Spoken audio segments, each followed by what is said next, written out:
Hello guys, good morning.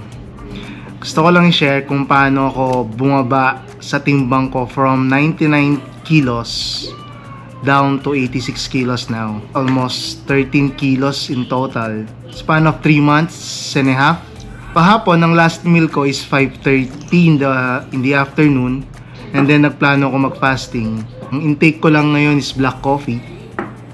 And then lalagyan ko lang siya 0 calorie na sweetener and konting cinnamon for taste syempre. Nawa kong plan is 1,400 calories lang per day. So mayroon akong dinownload na app is yung MyFitnessPal. Para makuha mo yung grams, kailangan mo ng weighing scale, food, input mo yung grams, and then lalabas na doon kung ilan yung calories. Hindi siya advisable sa lahat kasi depende pa rin sa katawan ninyo. Nasanay na ako, kaya hindi na ako masyadong nakikrave.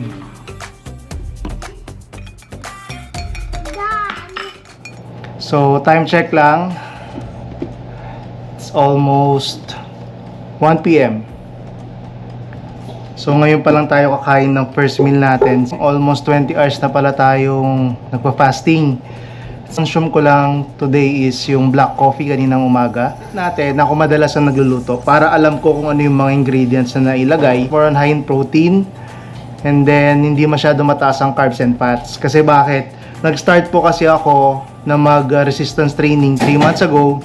Kaya kailangan ko ng higher protein para mas mataas ang chance na makapag-build tayo ng muscle and makapag-burn ng fats. Which is yun naman talaga yung goal natin. So first, meron tayong rice. Ang rice, Slimmer's rice po ang pangalan niya. Rice.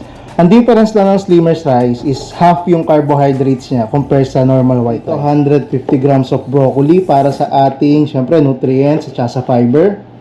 And then, ito ang protein source natin. Meron tayong chicken breast.